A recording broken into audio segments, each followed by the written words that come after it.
you like my watermelon tent? Yeah. It's your best friend Anastasia with... Durianrider. Nice. We're just enjoying the scenery at the Woodstock Food Festival. So, enjoying yourself? Mm-hmm. Okay, what's that you're enjoying? A Crenshaw melon. I don't get to have these in Australia, so when I'm in the US, I try and make it up. Yeah, definitely. They're good. So, you were actually the biggest factor for me turning over to the raw lifestyle. Mm-hmm. I found David Wolf, and then it just he was full of BS, and I found that out pretty quickly.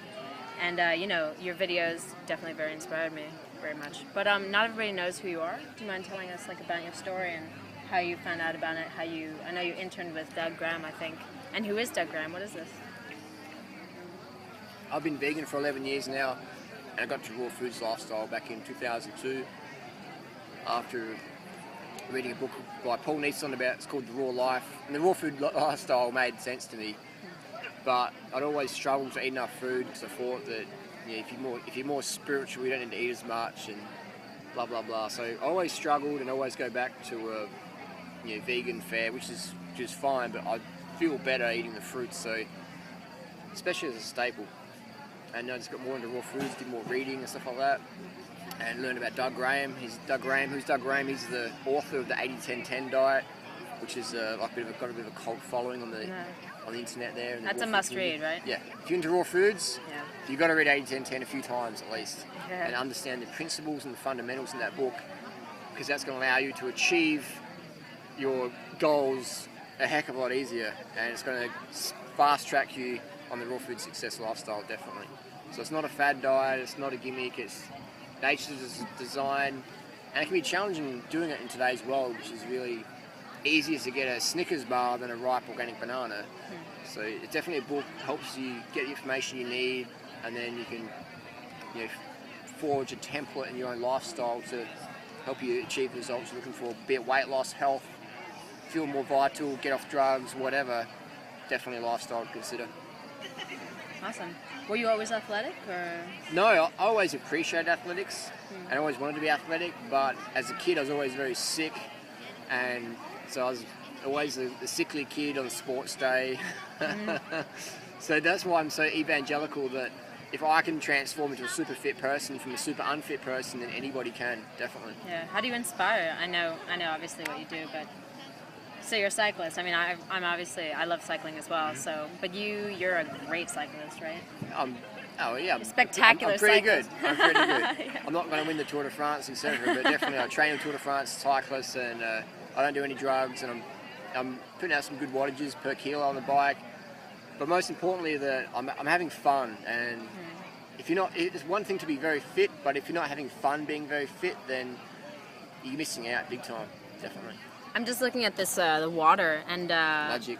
Yeah, there was it was just so much fun. Like Doug says that like life is sport, and it's so true. We're all like frolicking in the water, having a bunch of just splashing at each other. Yeah. And it's like we're being active. It's like so natural. It's just play. Yeah. There's no time for exercise because you're too busy playing. We just did a 10-kilometre jog in the hills around the lake, and we were just laughing a lot and pranking each other and just talking and discussing and some serious conversation, some not so serious conversation, but it was socialising. And it was a 10-kilometre run, which is healthy. It's good for your body to move. So I don't promote exercise, but I do promote a life of adventure and activity with passion and fun. Because when you make something fun, you take care of motivation. Definitely. What do you think positive mindset has? Like, where does it fit in? I think you have a tattoo on one of your hands. I've got a tattoo here. That's the eagle claw. PMAR, positive mental attitude regardless. Nice. So for me, it's about looking after your basic fundamentals, be it sleep, water, sugar, and then if you've still got a bit of a negativity going on there, shift your perception of what's going on.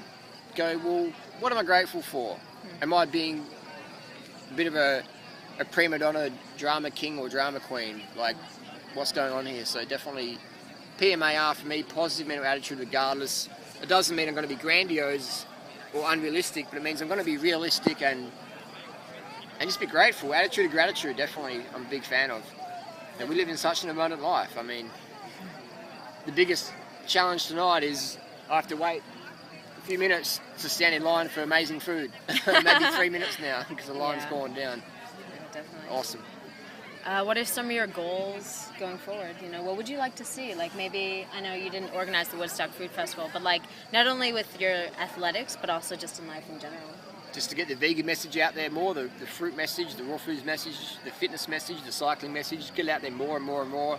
And I've committed my life to do that. Nothing gives me greater joy than helping others help themselves get fit and healthy, and at the same time we help the animals on the planet. Nothing gives me greater joy than that. Nice. It sounds pretty good. It's fun. Yeah, it is fun. It can be a challenge sometimes, but it's all, you know, life's a challenge. You know, life's a challenge. It's a fun challenge. With somebody who's struggling with, you know, I know that you advise people when they're having difficulties, like getting enough calories, to, if they're going to slip, instead of slipping into like chocolate or like, you know, some just crap, grease, and slip in a grease puddle, to like fall back on. I mean, like, what would you advise that they fall back on? I'd say that fall back on high carbohydrate plant foods, being rice, beans, corn, barley, quinoa, amaranth, oats, things like that, or things like dates or odwalla, mango, tango, fruit juice, things like that. High carb, low fat, vegan foods versus heavy nuts or greasy stuff.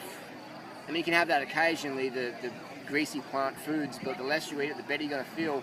So instead of going full swing back to animal products or the standard American diet, paleo diet, Atkins, Fatkins diet, get enough calories from your favourite plant food carbohydrates, fruit being number one, starches being number two, starches being tubers, roots, vegetables, things like that, potatoes, yams, sweet potatoes, things like that. So look up Dr. McDougall, what he does, and Dr. Esselstyn, Dr. Neil Bernard, high carb, low fat, vegan for the win, but fruit is going to be the best bet. But have the backup plan, definitely. Backup plan, essential. Otherwise you're jumping out the plane with one parachute. When the parachute fails, you don't have a backup parachute, you're dead. So have the backup parachute always. Definitely. And then it gets rid of the mindset of like, you know, all or nothing, perfection, fail, you're worthless if you don't do it. So. I've got plenty of friends who are morbidly obese raw foodists because when they're not doing raw food, they're doing steak and chicken and deep fried stuff. So always have standards and have a backup plan. What's your opinion on beans? Because this time last year, I was stuck on beans, and it took the Woodstock Food Festival to help me get off of it. It's more what people put on the beans. Generally, it's a lot of salt, so that can add water retention. That's true. Or it can be a lot of fat, a lot of grease. People fry the beans up, so that's a lot of fat. But cooked beans, I mean, I've had plenty of cooked beans. I think they're great, but they don't come close to fruit. So I'd say, yeah, if you have some, you know, cooked beans now and then, it's not going to be an issue, definitely. No one got fat from eating beans, but it's more what they have with it. It's maybe the sour cream or the cheese or the excess vegetable oils. This is a bit of a random question as well.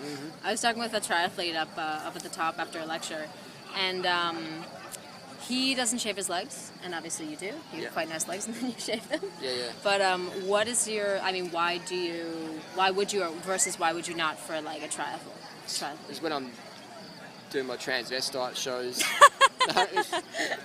When you get, I like to get a lot of massage. I like to get a lot of massage and wear Freely's dresses, but massage is the main reason. Yeah. But well, I was saying like if you fall off the bike and you get hair into the injury. That's a small one. Massage, and probably just to look the cyclist part. It might be another reason because everyone else does it. But for me, it's massage. I like to get a lot of massage, and when you have got hairy legs, it's just harder to massage. It hurts more. But you don't have to shave your legs if you don't want to. Oh, don't say that. I love when guys shave their legs. Anyway, so cool. Well, thank you so much. No worries. Cool. Okay. Good having a good time at Woodstock Fruit Festival 2012. Definitely. Thanks, Anastasia. Definitely. Okay.